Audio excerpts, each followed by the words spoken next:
Y esta mañana en la revista Buenos Días, el colega Humberto López reflexionó en torno a los hechos ocurridos en la jornada de ayer en 3 provincias del país. En nuestra emisión retransmitimos ese comentario. Ayer domingo un grupo de cubanos mostró su inconformidad con la situación de la energía eléctrica y también de los alimentos en el área de la carretera del Morro. Esto se conoce como Veguita de Galo, allá en Santiago de Cuba.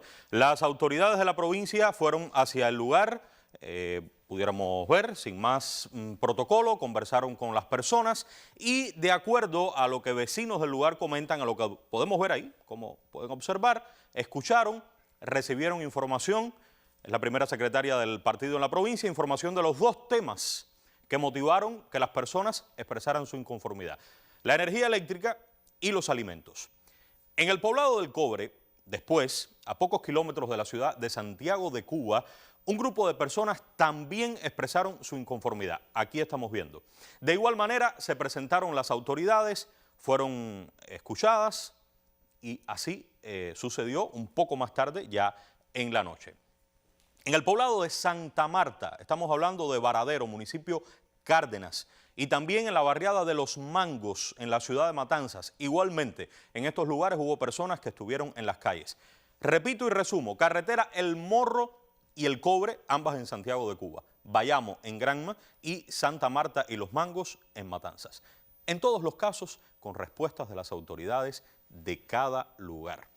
Mientras esto, algunas imágenes vieron, pasaba en la realidad física, en la concreta, les voy a traer una pequeña muestra de las redes digitales, esas en las que nos pasamos tantas y tantas horas del día.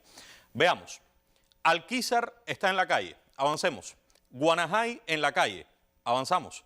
Ciego de Ávila en las calles, siguen saliendo. Protestas en la carretera central, salida de Holguín, confirmado, avanzamos. Sí, tienen una barrera en Ayestarán y Carlos III para evitar que la gente del Cerro sigan al Capitolio. Avanzamos. Me dicen que en la Virgen del Camino debe ser La Habana, está en las calles. ¿Me confirma alguien? Avanzamos. Mientras decían que esto estaba ocurriendo, comenzaron a aparecer personajes de la política de los Estados Unidos. El congresista Carlos Jiménez, SOS Cuba, aquella etiqueta, ¿recuerdan? El régimen está movilizando a su policía secreta para brutalizar, encarcelar a quienes han salido a las calles exigiendo libertad. Estoy llamando al administrador de Biden, o sea, a Biden, a la administración, para que proporcione acceso a internet satelital ahora. Avanzamos.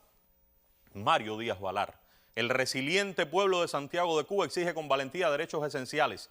La dictadura, la llama asesina, es responsable de atroces abusos contra los derechos humanos. Y bueno, todo esto a partir de Rosa María Payá, que dice grandes protestas pacíficas en este momento en Santiago de Cuba. Y reitero, era un lugar. Vamos a avanzar. María Elvira Salazar, no podía faltar al festín. Santiago de Cuba en la calle, el pueblo tocó fondo. El socialismo solo trae pobreza, opresión, muerte. Cuba quiere libertad. Avanzamos. Y la embajada de los Estados Unidos aquí en La Habana. Somos conscientes de los informes de protestas pacíficas en Santiago, Bayamo, Granma y otros lugares de Cuba, con ciudadanos que protestan por la falta de alimentos y electricidad. Instamos al gobierno cubano a que respete los derechos humanos de los manifestantes y atienda las necesidades legítimas del pueblo cubano. La situación económica es extremadamente complicada. ¿Quién lo duda? Escuchar las mismas razones para tantas carencias que sufrimos día a día, claro que eso es agobiante. Muchos cubanos, muchísimos cubanos hemos nacido y hemos crecido en un escenario que ha sido siempre complicado, desde que nacimos hasta hoy. En los últimos años, más duro todavía. A la par de esa realidad, consumimos cada vez más horas y más horas de internet, donde una parte de lo que vemos y oímos no es exactamente la verdad, lo que hemos visto. Ahí está el ejemplo. Algunos familiares y amigos han optado por probar suerte en otras tierras. Siempre ha sucedido y ocurre en todas partes. También algunos, para el caso de Cuba, intentan que ellos y los que seguimos aquí nos convirtamos en enemigos. No tiene por qué ser así. La bravura y el coraje de este pueblo está sobradamente probada.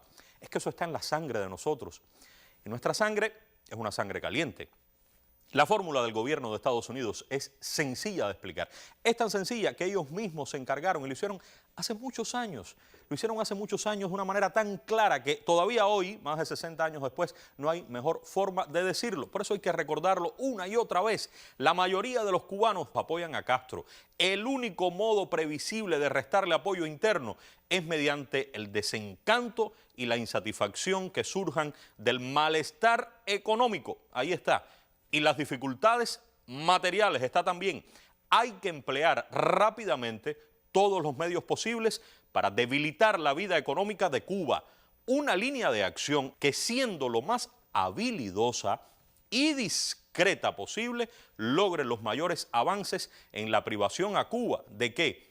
De dinero, de suministros, para reducirle sus recursos financieros y los salarios reales. ¿Qué me dicen de los salarios reales? Provocar hambre, desesperación y el derrocamiento del gobierno. Ellos son los que nos dan lecciones, ellos son los que nos asfixian, ellos que hoy, como siempre, alientan y fomentan las divisiones.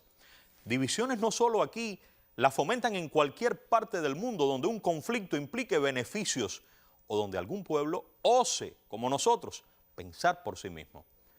¿Cuánto bien le hicieron a Afganistán? Díganme. ¿Cuánto bien le hicieron a Irak? ¿Qué vino después de la llamada primavera árabe en varios países de esa región? ¿Qué hacen hoy con Puerto Rico? No debemos olvidar que en el hipotético caso, que no va a ocurrir, que pusieran fin a la revolución, hay aquí, para Cuba, una ley Helms-Burton.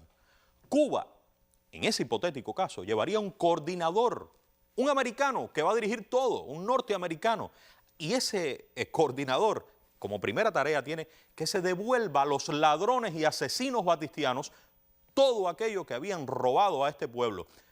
Ya no a nosotros, a estas generaciones, pero sí, tal vez a nuestros padres, a nuestros abuelos y otras generaciones mucho más allá. Es quizás donde vives hoy, es quizás tu casa, donde está tu escuela. Hasta la tierra hay que devolverla. Pero no hay que ir tantos años atrás.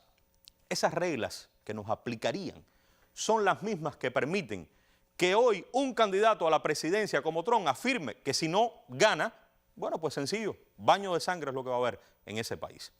Lo dijo el general de ejército este 1 de enero. La revolución no desconoce sus diferencias, sus errores, que nunca han sido de principios. La dirección de la revolución se ha caracterizado a lo largo de estos 65 años, lo decía el general, por su transparencia y espíritu autocrítico. Al debatir con el pueblo cualquier insuficiencia, consciente de que únicamente entre todos seremos capaces de erradicarlas. Y decía esto también, veamos. La política de hostilidad permanente y de bloqueo del gobierno de los Estados Unidos es la principal causa de las dificultades de nuestra economía. No tengan dudas de esta realidad. Aunque el enemigo invierta millones de dólares y mucho esfuerzo para ocultarla, la secundan algunos que actúan contra su propia patria, ya sea por afán de lucro o simplemente por espíritu de siervos. Otros dejan confundir por sus mentiras y en cierta forma le hacen el juego inconscientemente agobiados por las dificultades cotidianas. Con estos últimos no podemos perder la paciencia. Debemos escucharlos, explicarles hasta convencerlos con la poderosa arma de la verdad que está de nuestra parte. La poderosa arma de la verdad que está de nuestra parte. Claro, hay que ser oportunos, hay que informar. Y por eso estaremos aquí. Nuestro sistema de medios públicos está y estará al servicio de la verdad. Cuba es de los cubanos y vamos a encontrar entre todos siempre las mejores soluciones. Nosotros las merecemos y las vamos a tener. Muchas gracias.